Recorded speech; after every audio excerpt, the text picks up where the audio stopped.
So we are going to be talking today. We're continuing in our relationship goals series, and and we decided to teach this together because there's a lot of perspective that's different between men and women and how we deal with things and how we handle things and how our relationships look. And I wanted to make sure we kind of have both those perspectives as we're going through this. So last week we talked about the issue of dealing with guilt. Guilt is a relationship destroyer. That when we understand that there's four issues we're going to be discussing over these weeks, and that each of them creates a different creditor-debtor situation. Proverbs 22:7 tells us that a borrower is slave to a lender. When you are in debt, it creates a bad relationship. Nobody likes the person that they owe, do they? Even if you know you owe it, you don't like that they want you to pay it. I laugh as I'm going on the freeway, and I tend to think sometimes in kind of marketing and PR thinking. And so have you seen these billboards from the state treasurer that says, property taxes are due? And there's this nice picture of him smiling. Nobody wants to see the smiling face of the person who's taking your money, especially taxes. We don't like a relationship. It hurts relationships where there's a debt situation. So last week when we talked about guilt, that was dealing with what I owe you.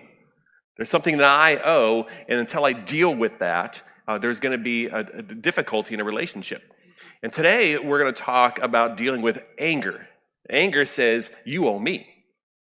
And anger is, of the four that we're going to talk about, is probably most prevalent. It might be the most dangerous because it also is one of the most undiagnosed issues that we have in our hearts, dealing with anger. Anger, when you break it down to its most simple definition, why are we angry, is because I didn't get what I wanted. Now, I know that's really simple because you're like, Pastor, there's a lot of things in my life that I've been angry about that aren't boiled down to that simple. It isn't just that I was selfish. I mean, there were things that were rightfully mine, that belonged to me, that someone took from me or prevented me from having. But it's still, the definition is still, you didn't get something that you wanted. And when we have a deep heart issue relating to anger, when there's something that has found its way into our heart, that's kind of got its tentacles wrapped into every part of your life, what happens is now every little situation where you don't get what you want is a trigger. It begins to set you off. Right? And so I know none of you are this person, but let's say you know somebody who just seems to be angry all the time. Like everything just sets them off. They're starting at like 8.5 all the time. Doesn't take anything, and then they're just flying off the handle. Why? Because really there is some deep heart issue of anger that has now wrapped its tentacles through their whole life to where everything makes them angry. Well, and that's part of the sneakiness of anger, or maybe not even knowing that you deal with it, is because it is so justifiable. We can remember our spirit is born again, but our soul, our mind, will, and emotions, our mind is part of that logic area, and our mind likes to use logic to justify and quantify and qualify. And so this is why we're told in Proverbs not to lean on our own understanding, right? Because we can explain how in every instance we were absolutely justified in being angry. And so there are so many aspects of anger. We cannot cover all of them. In fact, we're not going to really even talk about the reasons behind anger today, because sometimes, and I know this is me I'm describing right now, that when I get angry, it's not really the person I'm angry at, mostly my kids. I'm angry at me for not setting boundaries or not training them correctly, right? And so when we don't set boundaries, when we don't understand that we teach people how to treat us, if we haven't trained our kids in a certain way and then we're mad when they don't do what we didn't train them to do, that doesn't even make sense, right? But in the moment, you're mad because they didn't pick up. Well, teach them to pick up, right? And so we can't even get into all of that. That is a whole nother message. But what we are going to talk about today is recognizing it, and then how do we get healed from it so that there is not a debtor relationship and we have healthy relationships. Yeah, so we don't really have the opportunity this morning to get into the side of why are you angry, but we're going to get into what to do with the fact that you are. You're like, well, I'm not angry. So here's what I tell you to do. Get some people who are close to you, spouse, close friends, and ask them, do you think I deal with anger? If there's a pause. Right, that's funny that just like earlier, the 2 seconds of awkward pause says everything. Doesn't even matter what comes out of their mouth after that. The pause tells you, right? And when they're kind of dancing on eggshells to kind of find the safe way to tell you, yes, you do. You deal with anger. Or when they do, you get defensive, right? You've got that volcano about to erupt, and well, you just don't understand, and you don't know. If that's your reaction, then yes, you probably deal with anger. As Pastor Tammy said, anger is something that we can justify. Most of the things that you are angry about or have caused you to be angry in your life are probably legitimate things. So I also want to preface everything we're talking about today with you understanding that we are not saying you weren't justified to be angry. And, the word says, be angry and sin not. And we've seen places in the word where there is righteous anger, and there is a place to be angry, but without sinning. And we certainly don't want you to go into guilt over your sinning, or we'll have to teach last week's all over again, right? Right. And so be angry and sin not. What is sin? It's falling short of God's glory. You might think, okay, I could be angry, but don't go harm somebody. And that's true. But, sin is falling short of God's glory. So you could be angry, but don't let that anger get into your heart. That's falling short of God's glory. All right, so so anger is justified, but then what happens is when we justify our anger, then we also begin to justify the bad behavior that comes with our anger. We start to say, well, it's understandable that they act that way when you know what happened. When you know where they came from, when you know what happened to them when they were a child, when you know what their ex did to them, you can understand why they act this way. And so we always have to understand there's a difference between an excuse and a reason. Right. There are reasons why we do things, but there's never an excuse. Especially when we're in Christ Jesus, we have access to something to help us get free of those excuses. Amen. When it comes to our anger and the deep-seated anger issues that we deal with, they're usually connected to a story. We all have a story of what caused us to come to that place. Right. And so I think people fall into 2 categories with their story. There are some who have never told their story. There's a lot of reasons why we don't tell the story. Perhaps you just feel, well, this is very private, and I shouldn't share this with other people. But and perhaps it's painful to share the story, and you don't trust people with that story. But then sometimes, and we have to be honest with ourselves, that sometimes we haven't told the story because we know if the story was brought to light, then I would be forced to actually deal with it. Suddenly it loses its power. The word that God is light, and He shines in the darkness. And when He shines light on something, now sometimes we got to deal with it. It's easier to not change than it is to deal with something and look at and face the fact that, yes, somebody did something to me, but it's up to me whether I change or not. Well, because we use our little flashlight and we shine the light on the situation that makes us look good. And then God brings His whole light and shows the whole story. Right. It's kind of like, okay, an example would be, so you're always getting this is an anger thing, but it's a flashlight example, right? You're late for work all the time, and so you're going to get in trouble for being late. So you tell the boss when you got there, my flashlight says, well, the alarm clock didn't go off. That's true. But then I also, when I discovered that, still stayed in bed for like another half an hour and figured I can still get ready and make it in time. And then I hit traffic. So I say the alarm didn't go off and I hit traffic.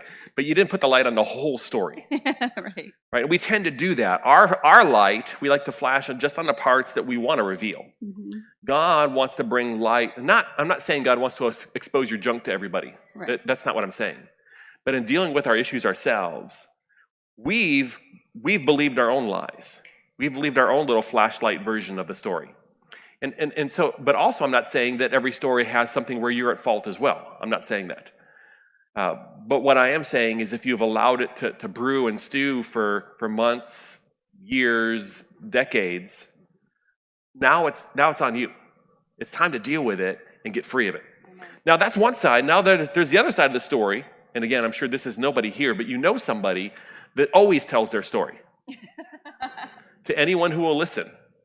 Where we just keep revealing the story and repeating it over and over again. You know the person because they've told you the story 10 times and they have it phrased exactly the same as if it's rehearsed from a script.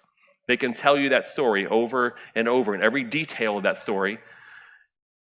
And so what are we doing? We are looking for sympathy. You know, and I tell people sometimes, I have to be careful because some people won't take this the right way, but sometimes you have to look at someone in the eye or look at yourself in the eye through a mirror because you can't actually look at yourself in the eye. You know, that's one of the things in life you will never actually see is your own eye. But You're so distracted. I don't know. Do you want the pity or do you want to be free? The pity's easier. Because free means I might have to change. Well, and pity feels good to the flesh. It does. The flesh likes it. But when and continue to tell the story over and over again, I'm not solving the problem. I'm not dealing with. And so this still comes down to, remember, this is a debt relationship. What our anger issue is somebody owes me for what they did to me. And the dangerous thing is that oftentimes, especially when we've held on to things like this, and when they're big things, is they never can pay you back. There is no way that person could pay you back. There is no way to repay sometimes what's been taken from you. And so we're left in a situation where there's a debt we're demanding to be paid that's impossible to pay. And so you can see why the enemy would want you stuck in that situation, wouldn't you? You can see why he'd want you stuck in a place where the debt situation can't go away. We'll find ourselves now making excuses, turning ourselves into the victim. And so when I say a victim, that doesn't mean, again, that I'm saying nothing happened to you or that you should just get over it. But we know the difference to when you begin to take what's happened to you and let it define you. Let it be who you are. So playing a victim victims are powerless, and a victim's currency is pity. That's what a victim operates in. And then what can happen is a victim then becomes more angry, begins a cycle of anger, because I get mad at everyone who I share my story with who can't fix it for me or refuses to fix it for me, especially if I think somebody could fix it and they won't. Right? So it becomes prolongs this cycle of anger. And we'll talk about this a little bit more next week, but you have to be careful of other people putting you into victim mentality. And putting you in a position where you could be angry or you could think someone owes you. Like when you say to somebody, oh my gosh, you volunteer at that church all the time. Don't they appreciate you? They should start paying you. They owe you, right? And then all of a sudden you're like, yeah, I do work for that church a lot. Why aren't they paying me? They owe me, right? And so that's a very dangerous place to be. Don't let somebody put you into a victim position sounding good. Like it sounds like they're being complimentary, but they're putting you in a victim mentality. Okay, so the question I pose, and I know it sounds like a Dr. Phil question. How's that working for you? Right? Is I always joke because my Dr. Phil ends up sounding more like Hank Hill. You have a tap and die. But the question, though, is how long do you want to give someone who hurt you control over your life? Right. Is another day? Yeah, I'll go for another day. Like when we begin to think about it. Like Arrow with the frogs. Yeah. Oh, yeah, they can hang around for a little while. They're not bad. The frogs are kind of fun. The kids can play with them.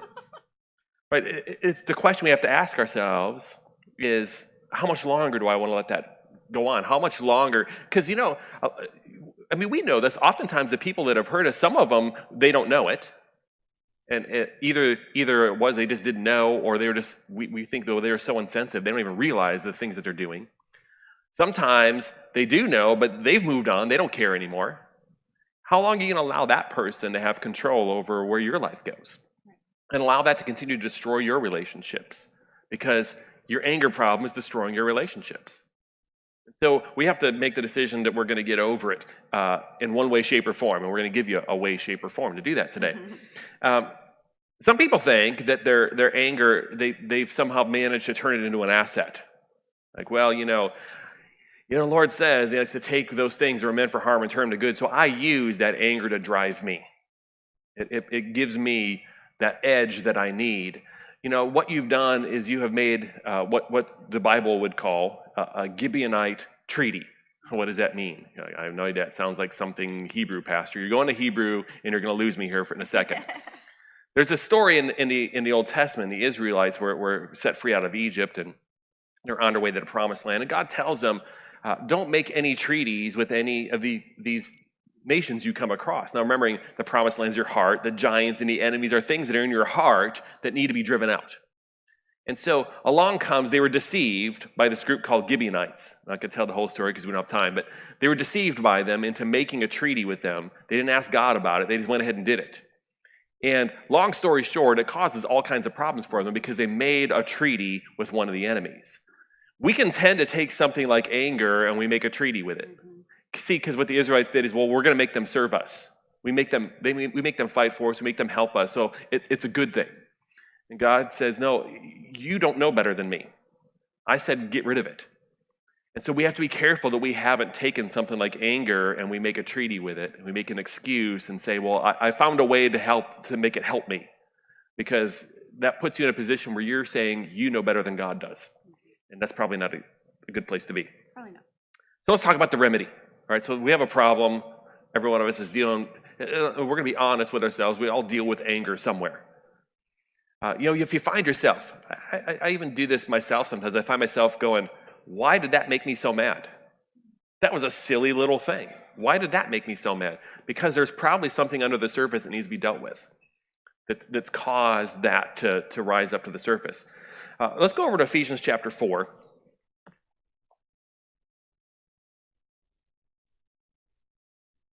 Let's see what Paul talks to us about this issue. Ephesians chapter 4 and verse 31.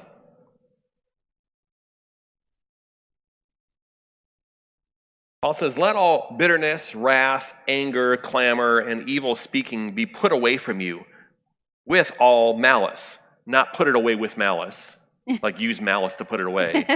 He's adding all malice as like the catch-all. If you think that you have something that wasn't covered in that list, I said all malice, and I looked in the Greek here. It was interesting that this word all means all. I like how this translation says, it says, lay aside bitter words, temper tantrums, revenge, profanity, and insults. So, and he didn't say, well, unless it's justified. Oh, that person, yeah, that's right. Yeah, you're right to say that about them.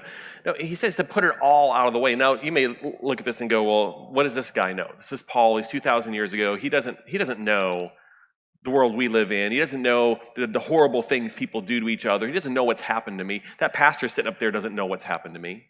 Let me tell you what was going on in Paul's life when he wrote this.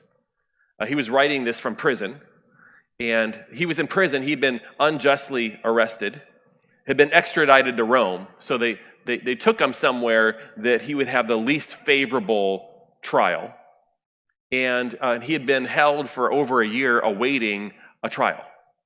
This is where he's sitting and telling us to put aside all anger and bitterness and all forms of malice. This is the position he's in. I believe he's sharing a truth that he understood. This is what's getting him through his situation. I can sit here and be angry about my situation, angry about who did what that caused me to be here, but the only thing that's going to keep me going is I have to get past the anger. I've got to put it aside. He says, get rid of it. I think the King James actually says, get rid of all of this. So interesting when you look in this phrase, to get rid of, it kind of gives this picture. I'll give the example that I kind of got when I read the definition. You ever you go grab the jug of milk, and I know you don't drink it from the jug, but let's say you did. Right. You didn't look at the date, and you take this swig of it. Right. Has this ever happened to you? And you're like, that's an interesting texture. And what do? It's like, get that out of your mouth fast. Water. Go get some mouthwash, whatever you've got to do. That's like, get rid of it. Yeah. Whatever I've got to do, I want to make sure there's not a trace of that left. Right? That's the picture here of get rid of it. Yeah. Paul's saying this is so important to you to get rid of this. And so let's see how he says to do it. What's the next verse say? Well, read it out of yours. But instead, be kind and affectionate toward one another. Has God graciously forgiven you? Then graciously forgive one another in the depths of Christ's love. Okay, so he's telling us, okay, get rid of it. How do you do it? Well, we get rid of it by forgiving. So the remedy to anger is forgiveness. And I know where some of you are thinking right now, you're going to have to hang with me because you're like, no, I'm sorry. I'm not forgiving because they don't deserve forgiveness for what they've done. They're not even sorry for what they did. In fact, they've even pointed out to me that they're not sorry for what they did. Why would I forgive somebody? And we're making a mistake of thinking that the forgiveness is about them. Right, so let's go on. So he's echoing, he says, do this as Christ forgave. I look at that as Christ as two different ways. One, like Jesus did. Right? We think of Jesus on the cross, unjustly crucified, beaten, and he's on the cross and says, forgive them for what they've done. Okay, but it's not really just enough to say, well, you need to do what Jesus did, because guess what? We're not Jesus, are we? We're like, well, it's easy for Jesus to do. Well, it's not easy, but easier than it would be for me. So that's one side of it. Do it like Jesus did. But I believe that the as also shows us do it at the same time that he's doing it. And the empowerment. The empowerment, grace empowers you. That the forgiving, we're doing it, he is continually forgiving you. Now I know you could also say, well, that's fine, but the things I need forgiveness for aren't like the things that somebody else in my life that you're asking me to forgive them. You're asking to forgive me for just being angry, and you're asking me to forgive them for what they did. Somehow this doesn't line up. So we have both of these perspectives, and let's take to what Jesus actually said. You know, because if we don't forgive, what we're dealing with is we're allowing something into our heart that's going to destroy our lives. There was a number of years ago, actually in the first couple of years I was pastor here, I was asked to go and be a character witness for someone who was in sentencing. It was a car accident, and it was actually very questionable whether they were actually responsible or not. It was actually believed they weren't, but some prosecutor got on it and made a case, and but unfortunately in the accident, someone in the other vehicle had died.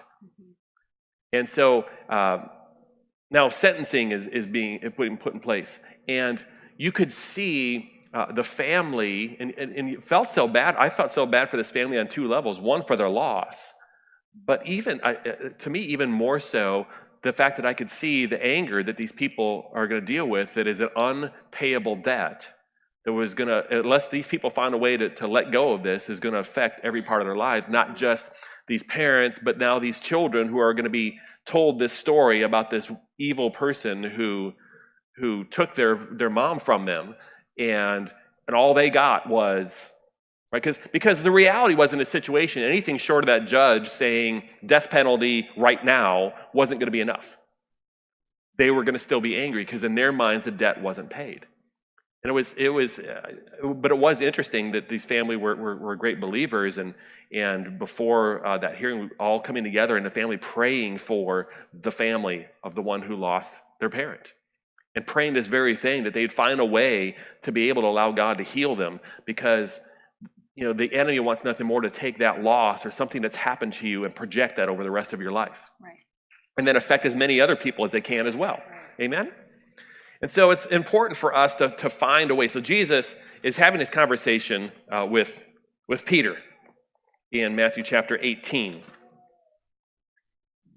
And it's interesting this, prior to Peter coming to Jesus with this question, Jesus had been talking about who is the greatest in the kingdom, and then how the Son of Man has come to give his life to anyone who is lost.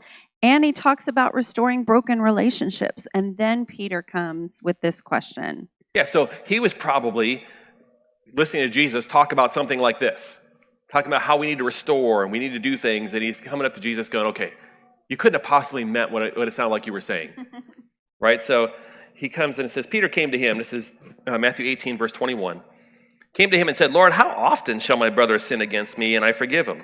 Up to 7 times? So Peter, like he's kind of getting it.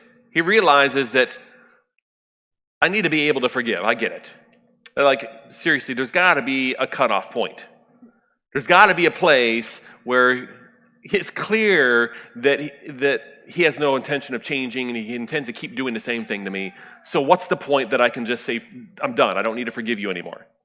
So Jesus says, so he's 7. 7's a pretty good. And he's Hebrew. He probably figures, I'm gonna get brownie points for this one because 7. That's an important number, right? It's completion. It's perfection, right? And so Jesus responds to him, I did not say to you up to 7 times. Maybe did he say up to 7 times or more? That annoys me so much. Does anybody else that doesn't annoy you in commercials? Right? They'll say, save up to 20% or more. Well, then it's not up to 20%. Well, that means it could be any number except 20%, right? It's everything up to 20% or any number more than 20%. All right, so but he says, I say to you not up to 7 times, but up to 70 times 7. All right, so he's going, all right, so 490? Right, so what is he saying? He said, you need to keep forgiving.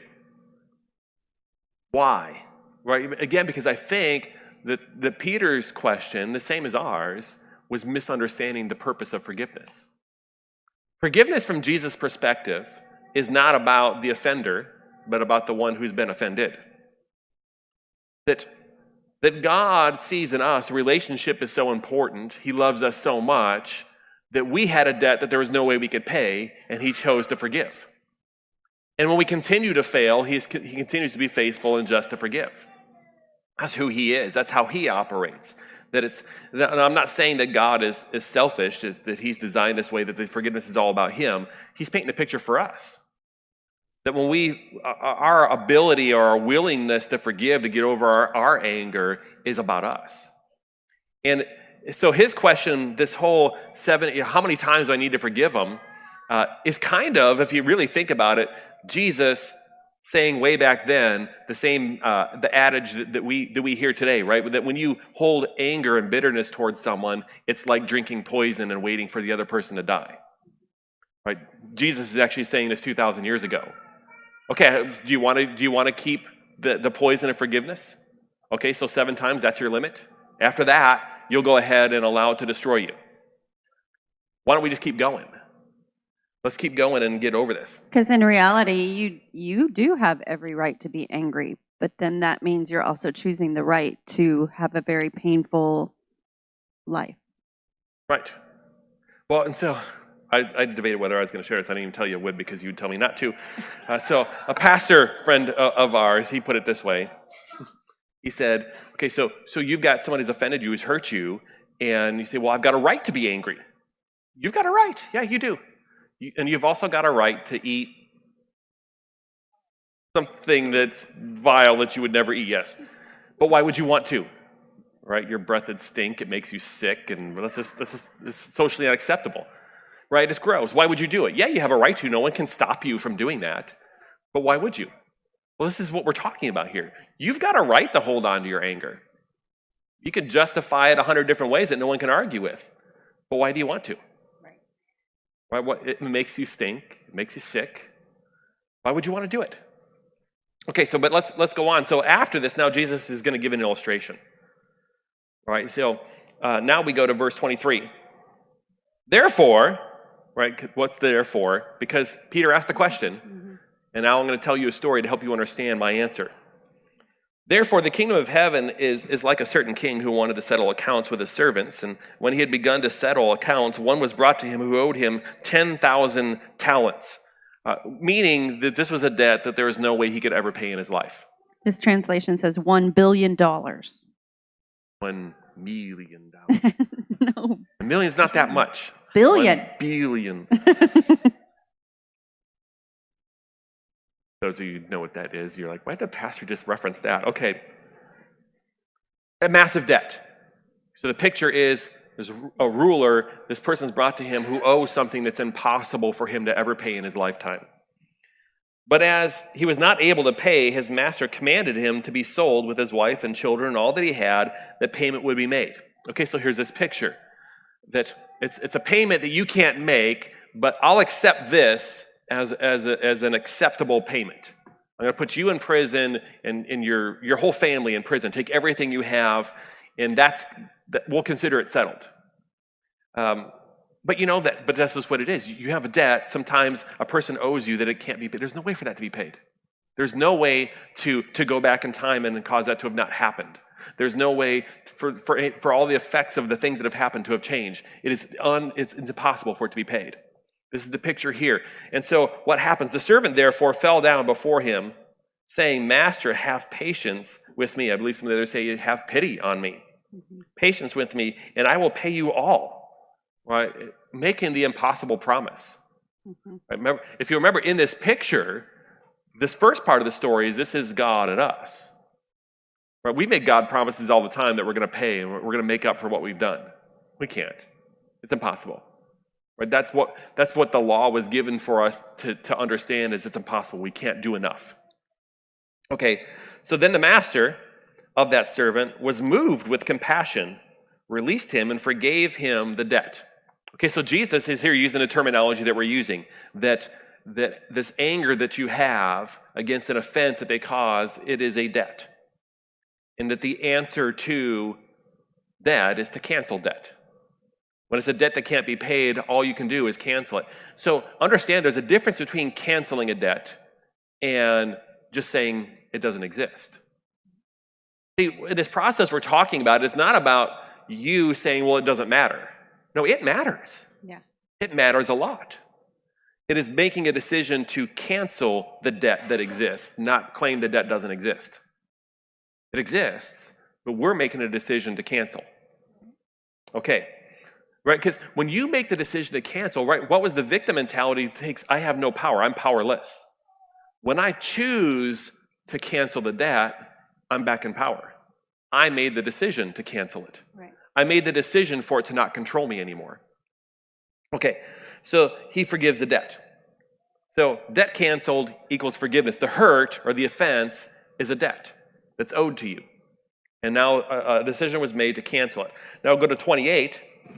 But that servant went out and found one of his fellow servants who owed him 100 denarii. $20,000. $20,000, okay. Well, I read basically in relation to what this other guy owed. Yeah, it was kind of a lot, but he could come up with it. He could find a way to come up with it. And so he says, pay me back. Pay me what you owe. He seized him by the throat and began to choke him, saying, you better pay me right now everything you owe me. That's what right, so here's this guy. Yeah, so this guy, he just got forgiven $1 billion. $1 billion, and then he goes out and finds a guy that owes him 20 grand. Right? And he's going to choke him to death to give me what you owe me. Well, we can laugh at it, but Jesus is making a point here. This is what we do. Now, Jesus isn't saying that what someone did to you isn't that big of a deal. Right? I want you to take that wrong picture out of here. Your eternity, the forgiveness of all your sin, is still a much bigger debt than any one thing that somebody has done, no matter how big it is.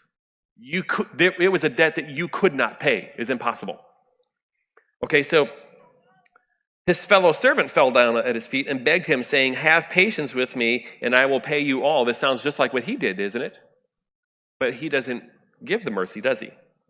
And he would not, but he went and threw him into prison till he should pay his debt.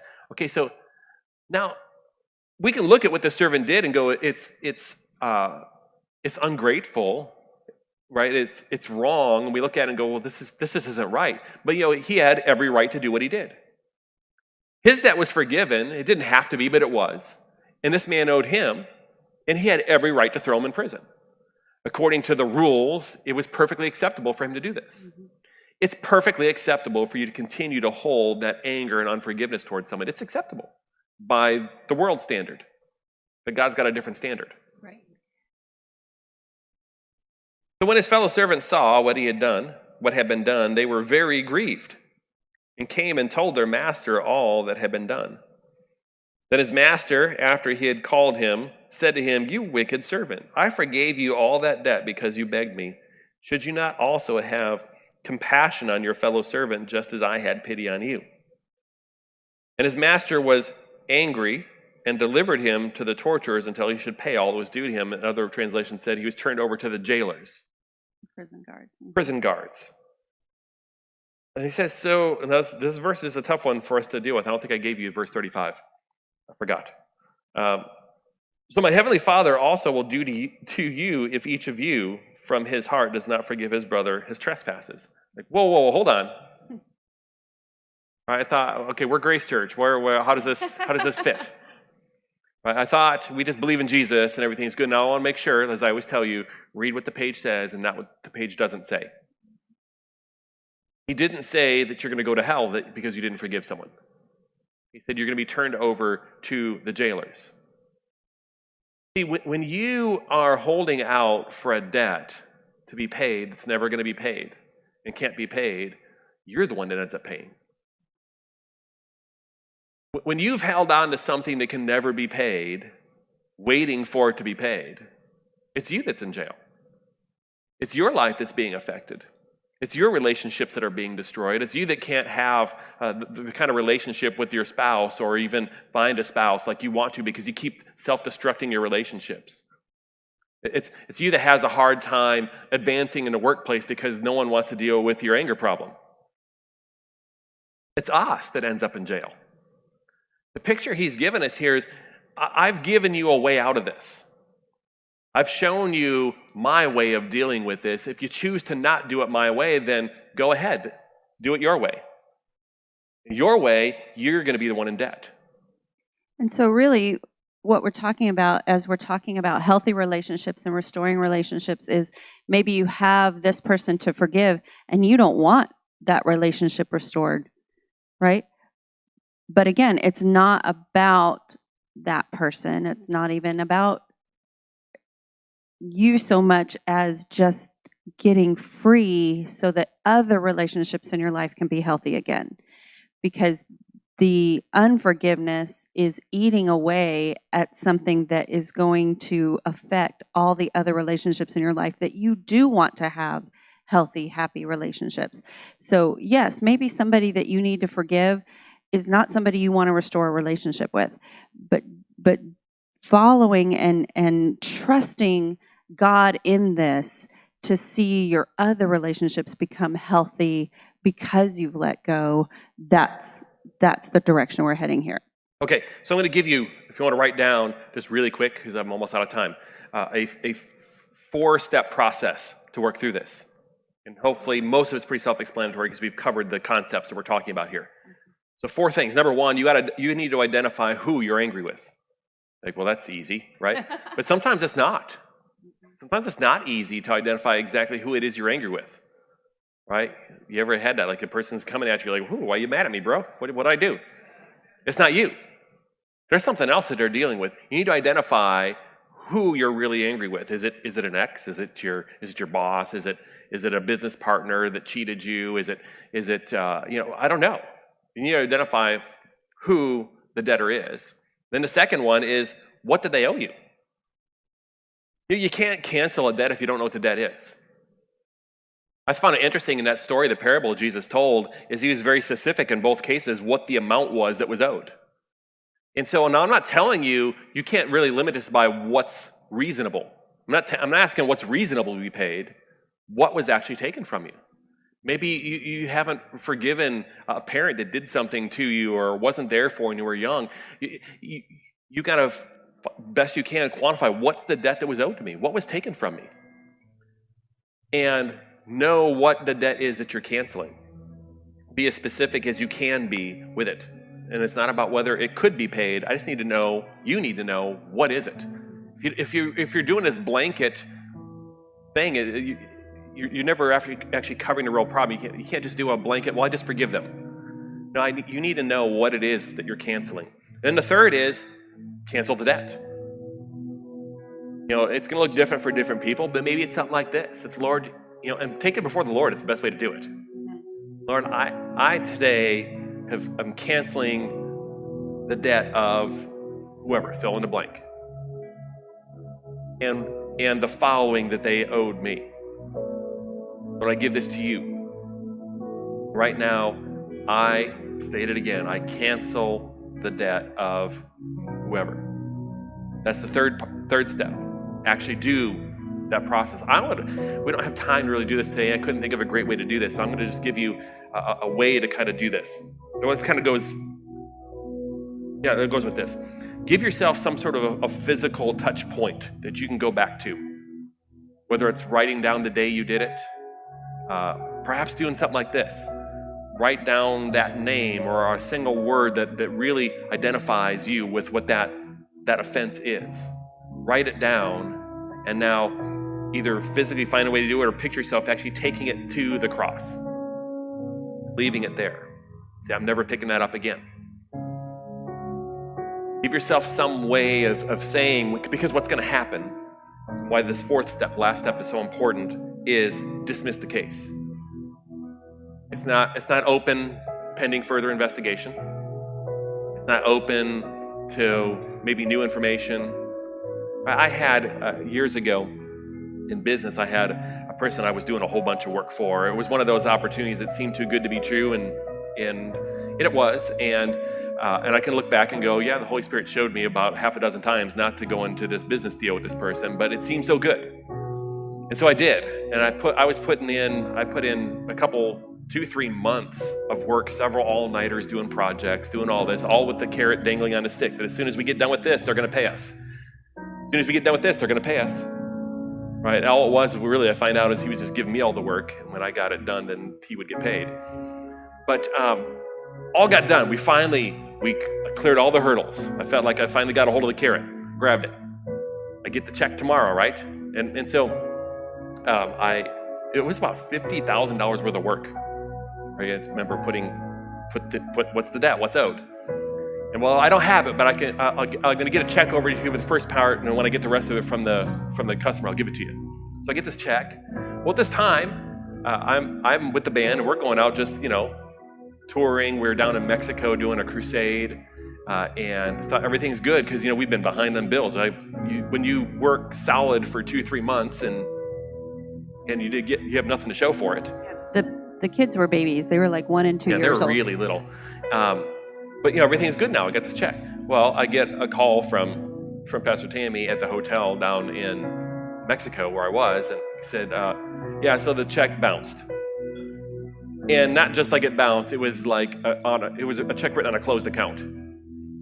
Like that was intentional. You were buying me off, making me go away for a little while, okay, so I get it.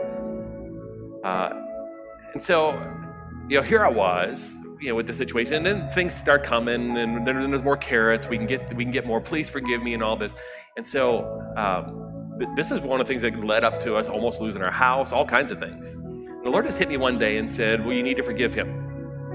Now, I will tell you that through this process, forgiving someone, should you contact that person and deal with it? I would say most times no.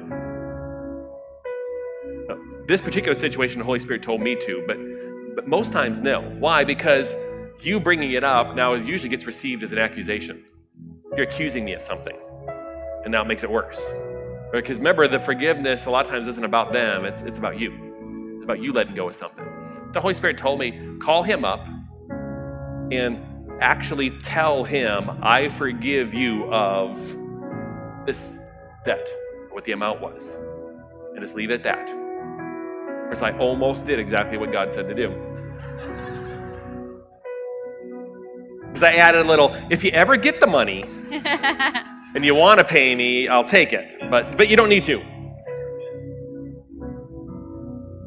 Right, but there are things we have to be able to let go of things and allow God to minister. And I never saw this person ever again, and honestly don't care if I do, but I don't really, I tell the story to use as an example, but I don't hold anger against the person. I don't, people do things they shouldn't do, okay? But we have to dismiss the case. And that's where God was bringing me in. That you need to dismiss this, put it aside. Now, here's the thing. Just because you do that doesn't mean that sometimes those feelings aren't going to come. It doesn't mean that you didn't actually forgive them.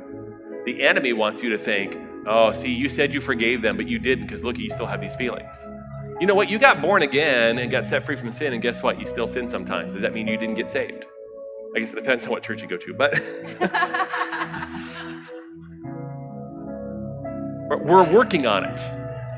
Our flesh has old ways of thinking. We have these habits. We've been meditating on that story day in and day out for years. It's going to take some time to get over it, but you made the decision. That's why you write it down. You say, this is the day I forgave that debt. I wrote it down and I've dismissed this case. So when the enemy tries to bring it up, you go, I've already dealt with that. Don't try to bring that back to me. I kind of like my life now that I'm not carrying that around. I'm not picking it back up again. Right? We have to make that decision to do it. That payback, I'll leave this last phrase, payback is a futile cause. It doesn't work like it does in a Liam Neeson movie. He always finds a way to get even. You know why? And why do we like that? Because that's our nature. We want to feel like they paid for what they did. To bring it around to that spiritual side of it, we have to understand that we're thankful that God doesn't operate that way. That he's not waiting for us to pay for what we've done. He's done everything he can to the point of sending his son to earth to die so that we wouldn't have to pay for what we did. That's who he is. Amen.